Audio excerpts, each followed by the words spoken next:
तो जय हिंद प्यारे दोस्तों, स्टडी मोड में आपका स्वागत है। हम उत्सर्जन का पार्ट 1 आपको डाल चुके हैं बायोलॉजी का, और दूसरा पार्ट 2 हम आज बोले थे नेक्स्ट क्लास में आपको बता देंगे। तो पार्ट 2 हम लेकर आए आपको किडनी के बारे में। तो हम किडनी क्या आप एक मुख्य उत्सर्जी अंग है। पहले हम देखते हैं किडनी किधर देखते हैं, उसके बाद आप ऑटोमेटिक समझिएगा। ये जो आपका आकृति है ना, इस आकृति को हम बोलते हैं किडनी। किडनी का जो आकृति होता है ना आपका, एक सेब का बिच्चा के समान होता है आपका। सेब का बिच्चा देखे है ना, तो उसी के बिच्चा के समान होता है आपका। इसका आकृति उसी के जैसा होता है किडनी का। तो किडनी का हुआ आपका एगो ये पट्टी एगो ये पट्टी, मतलब दोनों पट्टी है, मतलब दो किडनी है हमारे शरीर में। दो किडनी है ना, किडनी अपना दहिना साइड में होता है लगभग 150 ग्राम के आसपास। कहाँ पर किडनी होगा आपका? दहिना साइड में लगभग 150 ग्राम के आसपास वो किडनी होता है आपका। चल देखिए, ये किडनी के ऊपर में जो देखिए एक वो चीज इससे लटका हुआ आपको लगा रहा है। ये जो क्या है आपका बगल में, किडनी के जस्ट ऊपर में सटा हुआ रहता है। इसको बोलते हैं अधिवृक्क ग्रंथि। एक ग्रंथि है, ठीक है। इसको बोलते हैं क्या? अधिवृक्क ग्रंथि। इस ग्रंथि को बोलते हैं हम क्या? ये लरो और उरो हार्मोन इससे स्रावित होता है। क्या होता है इससे? लरो और उरो हार्मोन इससे स्रावित होता है। इसको लरो और उरो हार्मोन भी बोला जाता है इसको अधिवृक्क ग्रंथि को। क्यों? क्योंकि ये जो है गुस्सा जल्दी से लाता है आपका। इससे एड्रिनल ग्रंथि है ना आपका, तो इससे क्या होगा? गुस्सा दिलाएगा। देखते हैं लड़का सबको, ये लड़का सब में एड्रिनल ग्रंथि पाया जाता है, और लड़की में भैया एड्रिनल ग्रंथि नहीं पाया जाता। जिसका लड़की जल्दी गुस्सा नहीं आता, लड़का गुस्सा हुमच के आता है। जैसे लड़का गुस्सा आएगा ना, कोच ने सुनेगा ध्यान तक पहले देना स्टार्ट है, तो बोलवा रहा और बोलते बोलते भैया देना स्टार्ट कर देता है, सोचता कुछ नहीं। और जब मार के आ जाता है तो भैया सॉरी गलती हो गया था, गुस्सा कंट्रोल नहीं हो गया। तो गुस्सा क्यों नहीं कंट्रोल होता है आपका? तो एड्रिनल ग्रंथि के कारण। इसका नाम है लरो और उरो हार्मोन, ठीक है। ये किडनी आपको बता दिए। किडनी देखिए बगल में एगो नस से दौड़ा हुआ है। इस नस को बोलते हैं क्या?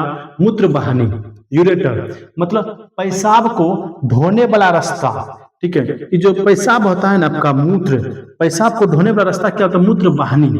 ये मूत्र वाहिनी का देखिए यहाँ पर लटका हुआ एगो चीज है, एगो थैला है। इस थैला का नाम है कौन चीज?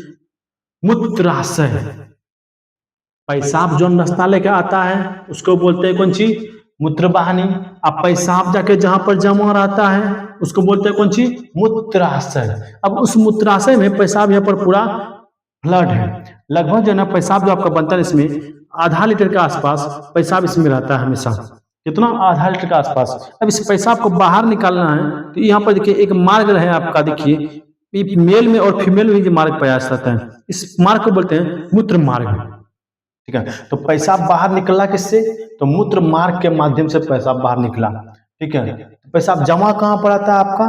तो मूत्राशय में जमा रहता है। कौन नली के माध्यम से? कौन नस के माध्यम से आता है? यहाँ पर देखिए दो नस लगा हुआ है। इस नस को क्या होता है? मूत्र वाहिनी बोलते हैं।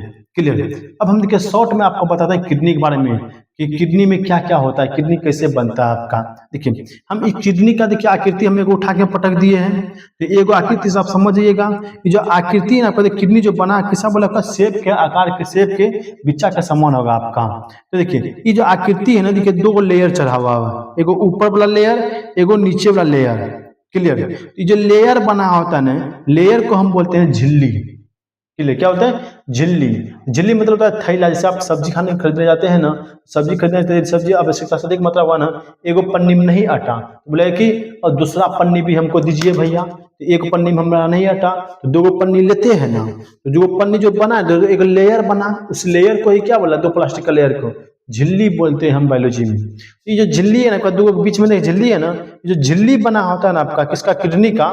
तो किडनी का झिल्ली होता है पेरिटोनियम नामक से, ठीक है। किससे? पेरिटोनियम से झिल्ली बना होता है। ये देखिए किडनी है आपका। किडनी के ऊपर वाला भाग को हम बोलते हैं कार्टेक्स। क्या होता है इसको? ऊपर वाला भाग को कार्टेक्स, और अंदर वाला भाग को हम क्या बोलते हैं? मेडुला। एग्जाम पूछेगा किडनी का आंतरिक भाग को क्या बोलते हैं? मेडुला बोलते हैं। बाहरी परत को क्या बोलते हैं? हम कार्टेक्स बोलते हैं।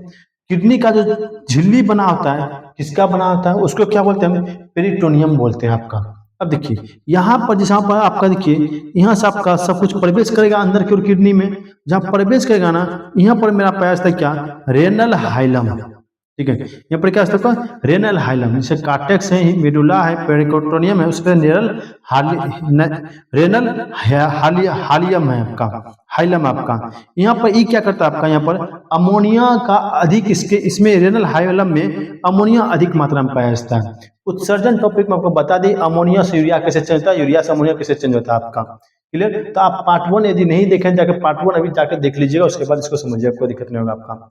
यहाँ पर देखिए, रेनल हाइलम के पास अमोनिया सर्वाधिक मात्रा में पाया जाता है। आपका एग्जाम में पूछा भी है कि कहाँ पर अमोनिया सर्वाधिक मात्रा में पाया जाता है, किस अंग पर, किस जगह पर, तो रेनल हाइलम में। तो अब चलते हैं हम, जो आपको फिगर, उम्मीद करता आप लोग समझ गएंगे फिगर को। अब इसके बाद डिटेल से पढ़ते हैं। देखिए अब क्या लिखे, पहले क्या लिखे, किडनी। किडनी को हम क्या बोलते हैं, वृक्क बोलते हैं, या इसको उर्दू में गुर्दा भी बोलते हैं। ये क्या है आपका, मुख्य उत्सर्जी अंग। उत्सर्जी अंग उसको बोलते हैं जो शरीर से बेकार पदार्थ को बाहर निकाले, उसको बोलते हैं अंग। शरीर से बेकार पदार्थ को बाहर निकालना यहाँ पर उत्सर्जी अंग कहलाता है आपका। तो किडनी भी आपका उत्सर्जी अंग का ही काम करता है आपका। ठीक है। क्या करता है, रक्त को छानता है, जितना भी रक्त है ना, सब ब्लड को आएगा, उसको पूरा छान छान करके, जैसे छकना से हम चाय छकते हैं ना, तो चाय छकने वाला मशीन को क्या बोलते हैं, छकना बोलते हैं। उसी प्रकार से हमारे शरीर में ब्लड को छकने वाला मशीन को हम क्या बोलते हैं, किडनी बोलते हैं। क्लियर है, क्या होता है, उसको किडनी बोलते हैं। ये किडनी छाक छाक के किसको देगा, तो फेफड़ा को देगा। अब फेफड़ा क्या करेगा, फेफड़ा में होता है ऑक्सीजन, वो ऑक्सीजन से मिलाएगा और पूरा शरीर में दौड़ा देगा। क्लियर, तो शुद्धिकरण हो जाएगा। शुद्धिकरण क्यों लिखे, क्योंकि फेफड़ा में क्या होता है, ऑक्सीजन। जैसे ब्लड ऑक्सीजन से मिला शुद्ध हो गया, यदि ऑक्सीजन से नहीं मिला तो अशुद्ध हो गया। तो ऑक्सीजन से मिला कहाँ चल गया, फेफड़ा में, फेफड़ा पूरा शरीर से दौड़ जाएगा हमारे शरीर में सांस के माध्यम से।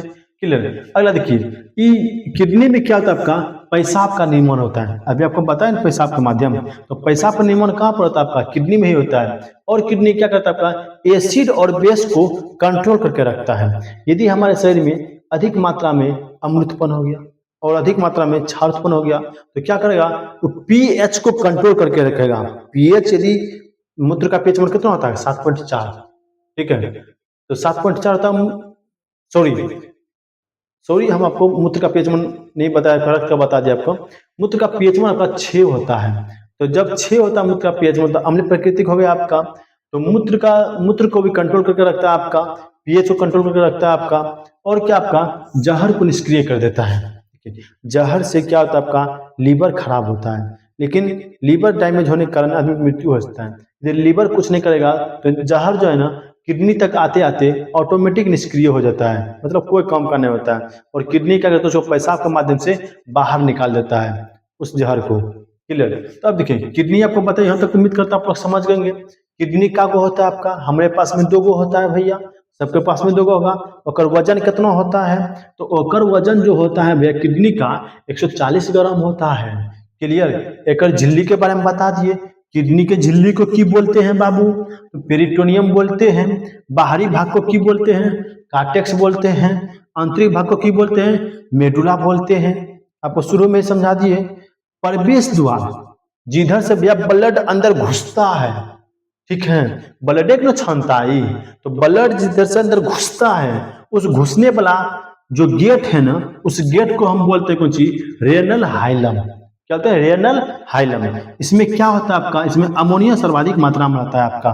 क्लियर। अब पूछेगा कि वृक्क के संरचनात्मक या क्रियात्मक इकाई को क्या कहते हैं, तो वृक्क का जो इकाई होता है ना, उस इकाई को हम बोलते हैं नेफ्रॉन। क्लियर। क्या होता है आपका, नेफ्रॉन बोलते हैं क्रियात्मक और संरचनात्मक इकाई को। हमारे शरीर में जो नेफ्रॉन की संख्या जो है कई है आपका, लगभग 8 से 10 लाख के आसपास होगा आपका।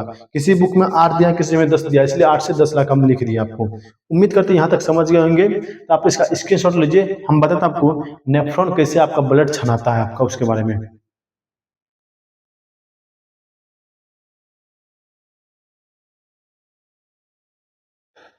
चलिए अब हम आगे की ओर पढ़ते हैं, नेफ्रॉन क्या होता है। देखिए आपका जो किडनी में होता है, क्या क्या होता है, कैसे ब्लड को छानता है। देखिए किडनी का जो आकृति है आपका, इस किडनी के आगे में यहाँ पर देखिए, तो आगे में जो जो अंदर मान लो, इसके आगे में एक गुच्छा नाम का आकृति रहता है आपका, पूरा गुच्छा टाइप का। ठीक है, पूरा गुच्छा गुच्छा टाइप इसका रहता है। उस गुच्छा टाइप में क्या होता है, ग्लेमेरुलस। क्या उसको, ग्लेमेरुलस। यहाँ से ब्लड जाने के बाद अंदर घुसता है, एंट्री मारता है, तो अंदर जैसे एंट्री मारेगा ना, इस रास्ता को हम क्या बोलते हैं, वोमेन कैप्सूल या वोमेन सेम्पुट बोला जाता है। इस वोमेन सेम्पुट के माध्यम से कहाँ जाएगा, आपका नेफ्रॉन में चल जाएगा और नेफ्रॉन के माध्यम से बाहर की ओर निकल जाएगा।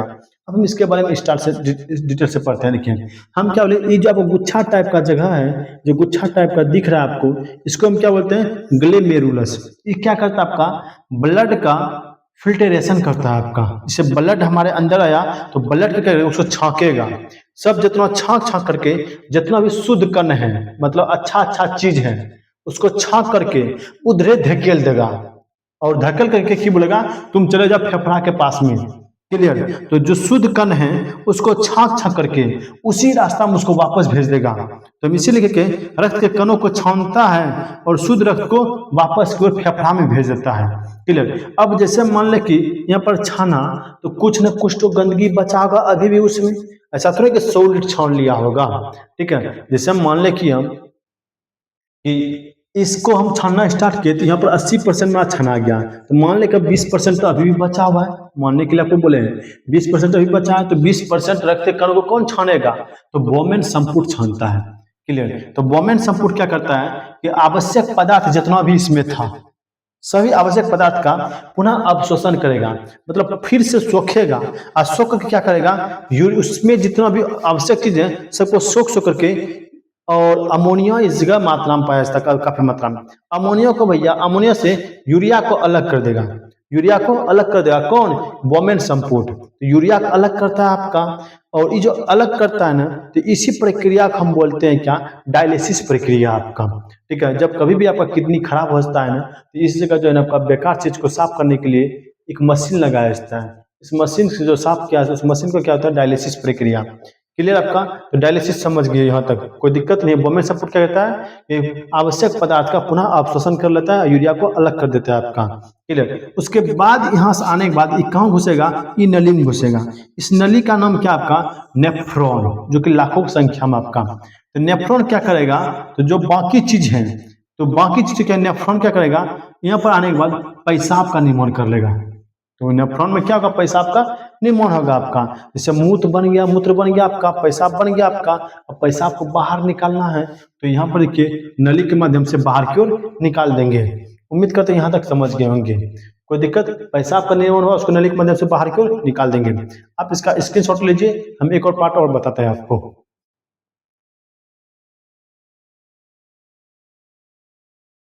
चलिए हम लास्ट पार्ट में आपको देख लेते हैं क्या है आपका। देखिए अब हम किडनी के बारे में पूर्ण रूप से पढ़ा दिए। अब देखिए क्या क्या होता है। एक होता है इसमें क्या, पेशाब। अब पेशाब का बारे में पढ़ा जान जी, पेशाब जो करते हैं हम ना, उसमें आपका पेशाब में 95% उसमें पानी होता है। ठीक है। क्या होता है, उसमें 95% पानी होता है, जबकि 2% क्या होता है आपका, यूरिया होता है। यही 2% यूरिया बाहर निकलकर अमोनिया का रूप ले लेता है, जिस कारण से पेशाब गंध देने लगता है। यदि यूरिया अमोनिया में चेंज नहीं होगा तो पेशाब कभी नहीं महकेगा। ठीक है। तो पेशाब महकने लगता है, क्यों, क्योंकि यूरिया अमोनिया में चेंज हो जाता है, यही 2%।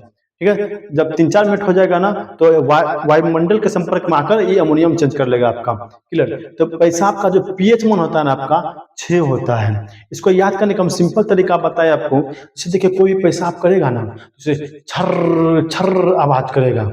ठीक है। तो छर छर आवाज कर रहा है, सोचो छर मतलब छुर छुर, तो छुर याद रखेगा क्या, छो से छुर, छो से छे। पेशाब का पीएच मान क्या होता है आपका, 6 होता है आपका। क्लियर। ये जो नेचर में कैसा होता है, मतलब ये चाखने के बाद कैसा लगेगा पेशाब, हमको खट्टा लगेगा, मीठा लगेगा। तो देखिए अम्ल का पीएच मान 7 से कम होता है और क्षार का पीएच मान 7 से अधिक होता है। तो देखिए 6 है आपका, मतलब अम्ल प्रकृतिक होगा, मतलब खट्टा लगेगा आपको। टेस्ट कीजिएगा पेशाब कभी भी पी करके। ठीक है। इंसान का नहीं भैया, तो गाय बछड़ा बछड़ी का तो पीते हैं ना, गाय का मूत्र तो भैया शौक से पिया जाता है, तो उसका टेस्ट कीजिएगा कैसा होता है आपका। क्लियर। अब देखिए पेशाब का जो रंग होता है ना, पीला होता है। तो पीला किसके कारण होता है, यूरोक्रोम के कारण होता है। तो पेशाब का रंग पीला क्यों होता है, तो यूरोक्रोम के कारण होता है। गंध क्यों देने लगता है, क्योंकि यूरिया अमोनियम चेंज हो जाता है, अमोनिया के कारण गंध देने लगता है। अब हम नेक्स्ट पढ़ते हैं क्या, देखिए किडनी में बीमारी। किडनी में कौन कौन सा बीमारी हो सकता है किडनी के खराब होने से। देखिए किडनी के पास दहिना साइड है ना, इसके पास एक उस बगल में नस होता है, मतलब मांस होता है, जिसको हम बोलते हैं कि वही मांस बढ़ जाने के कारण वो जो मांस में होता है कैल्शियम होता है, कैल्शियम का मात्रा बढ़ जाने के कारण वो रूप लेता है आपका कैल्शियम ऑक्जिलेट का। कैल्शियम किसमें बन जाता है आपका? कैल्शियम ऑक्जिलेट का। और कैल्शियम ऑक्जिलेट ही क्या आपका स्टोन है, जिसको बोलते हैं पत्थर हो गया जो पेट में, ठीक है।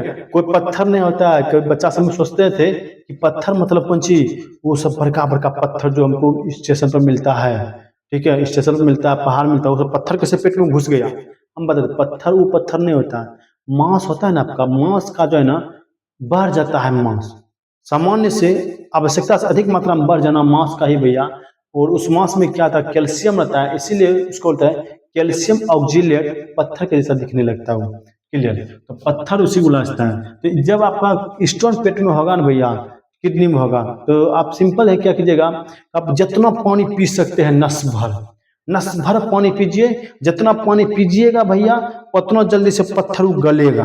अब पत्थर गलेगा, अब भैया आराम से रहिएगा, नहीं तो भैया दिन भर हो नाना हो दादा हो बाबू करते रहिए भैया कि पेट दर्द के कारण अचानक कभी भी दर्द उठ जाता है एकाएक स्टोन होने के कारण। क्लियर? यहाँ तक उम्मीद करता आप लोग समझ गए होंगे। आगे देखते हैं यूरेनिया। यूरेनिया भी एक बीमारी है। कैसे हो सकता है यूरेनिया बीमारी? अमोनिया अधिक मात्रा में हो जाने के कारण। यदि शरीर में अमोनिया आवश्यकता से अधिक मात्रा हो गया ना, तब क्या यूरेनिया हो जाएगा, मतलब पेशाब जो है ना जब मन तब भैया निकलना स्टार्ट हो जाएगा, कोई उसका लिमिटेशन नहीं है, कहीं पर है बस पेशाब ऐसे कर दिए, को पता नहीं चला कि पेशाब हुआ है नहीं हुआ है। क्यों? क्योंकि अमोनिया की मात्रा अधिक मात्रा में हो गया। अमोनिया अधिक मात्रा में हुआ तो यूरिया भी अधिक मात्रा में बनेगा, यूरिया अधिक मात्रा में बनेगा तो पेशाब भी आपका अधिक मात्रा में आएगा। तो पेशाब बीमारी हो सकता है, पेशाब वाला बीमारी जो होता है क्योंकि यूरेनिया नाम की बीमारी कहलाता है, इसमें अमोनिया अधिक मात्रा में बढ़ जाता है। अब देखें एक बीमारी तो गठिया रोग। तो गठिया रोग जो होता है ना यूरिक अम्ल के कारण होता है, बढ़ जाने के कारण। यूरिक अम्ल क्या है? जिससे हमारे शरीर सब में देखिए जहाँ जहाँ ज्वाइंट है ना, मांस है ना, हड्डी है ना आपका, हड्डी का ज्वाइंट जहाँ जहाँ है ना, उस ज्वाइंट पर जो है ना आपका यूरिक अम्ल मतलब यूरिया जो है ना आपका दौड़ते रहता है। उस ज्वाइंट में क्या होता है, यूरिया का मात्रा सूख जाता है, ठीक है। जैसे मान ले कि आपका ये जो ज्वाइंट है ना, ज्वाइंट ऐसे ऐसे क्यों कर रहे हैं? क्योंकि इसमें जो है ना एगो लिक्विड पाया जाता है ज्वाइंट में, उस लिक्विड को होता है साइनोवियल लिक्विड, ठीक है। क्या होता है? Synovial liquid. तो साइनोवियल लिक्विड ही सूख जाता है यूरिया के कारण। अब यूरिया का साइनोवियल लिक्विड सूख गया तो यूरिक अम्ल का निर्माण कर लेता है, यूरिया सूख करके यूरिक अम्ल का, और अधिक मात्रा में सूख गया तो यूरिक अम्ल बन गया। अब जैसे जैसे दाबेगे न, जहाँ जहाँ हड्डी है, जहाँ जहाँ नस है आपका, ठीक है, सभी हड्डी भैया दर्द करने लगेगा। इसी होता है गठिया रोग। जहाँ जहाँ गांठ है सबका गांठ गांठ आपका दर्द करने लगेगा।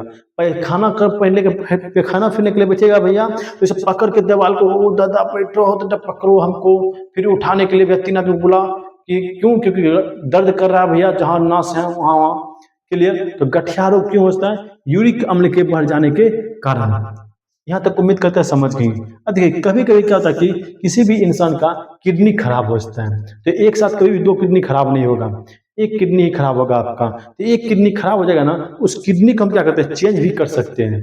कोई अच्छा आदमी है आपका परिवार में, नाना दादा काका चाची भोजी, ठीक है आपका, या अपना अपनी वाली, ठीक है, उसका भी किडनी आप लगा सकते हैं। तो किडनी का ट्रांसप्लांट भी होता है। यदि कोई व्यक्ति मर गया, यदि उसका किडनी आप चेंज करना चाहते हैं तो 48 घंटा के अंदर आप उसका किडनी को निकाल करके अपने किडनी, अपने आप जिसका किडनी खराब है उसमें आप उसको बैठा सकते हैं किडनी को। किडनी आप कितना घंटा में आपका 48 घंटा के अंदर उसका होना चाहिए। 48 घंटा के बाद किडनी भी समाप्त हो जाता है, कोई काम का नहीं रहता आपका।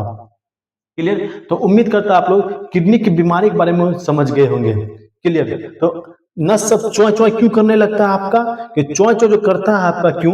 क्योंकि यहाँ पर यूरिक अम्ल बढ़ जाने के कारण गठिया रोग हो जाता है, तब चोय चोय करने लगता है हाथ सब। यहाँ तो कोई दिक्कत नहीं है। आगे देखिए मुख्य उत्सर्जी पदार्थ, ठीक है। मुख्य उत्सर्जी पदार्थ कौन कौन सा निकलता है आपका? देखिए पहला क्या, पेड़ पौधा। तो पेड़ पौधा क्या मुख्य उत्सर्जी अंग है, ये सब क्या अंग है आपका। तो इधर क्या आपका पदार्थ है आपका। तो मुख्य उत्सर्जी अंग क्या है, पेड़ पौधा। तो पेड़ पौधा में जो आता है ना लसा, गोंद, गोंद जो आप देखे होंगे कोई पेड़ के पास जाइएगा ना, लट्ठा लट्ठा रंग का चीज दिखेगा, उसी चीज को लसा बोलते हैं, गोंद बोलते हैं।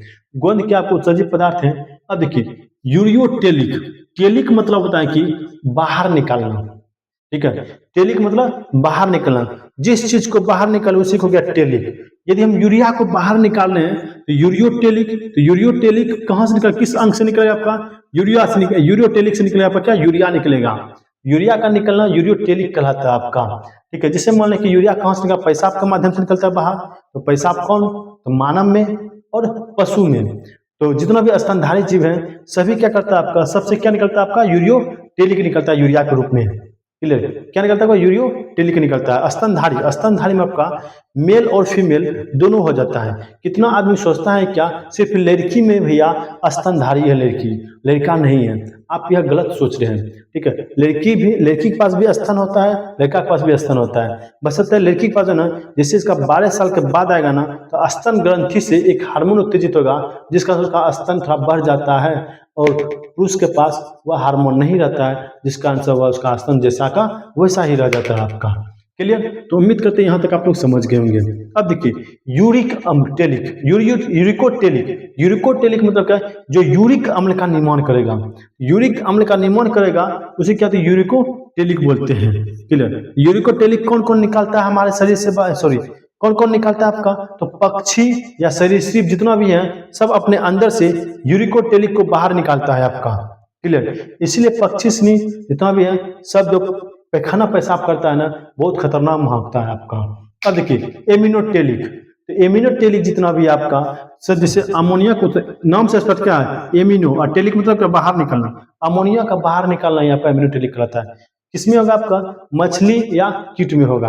तो मछली सब जब महकता है ना, देखिए खतरनाक महकने लगता है पूरा, जिसको कहते हैं। तो महकता क्यों है, क्योंकि मछली के अंदर से क्या निकल रहा है आपका, अमोनिया बाहर क्यों निकल रहा है, इसलिए महकता है। कहीं पर कीट फतिंग से नहीं मर गया आपका कीड़ा तीड़ा, वो भी खतरनाक महकता है। क्यों, क्योंकि उसके अंदर से अमोनिया बाहर निकल रहा है इसलिए महक रहा है आपका। एक होता है क्या, ग्वानोटेलिक, टेलिक मतलब होता है बाहर निकलना, किसको, ग्वानिन को बाहर निकालना। तो ग्वानिन को बाहर निकालना है आपका ग्वानोटेलिक कहलाता है। जैसे में क्या, मकड़ी सब हो गया आपका। क्लियर, तो उम्मीद करते हैं आप लोग ये पूरा आपका किडनी के बारे में उम्मीद करते समझ गए होंगे। यदि वीडियो आपको अच्छा लगे भैया लाइक सब्सक्राइब दोस्तों को शेयर जरूर कीजिएगा। मिलता है आपको नेक्स्ट वीडियो के साथ, इसी के साथ जय हिंद।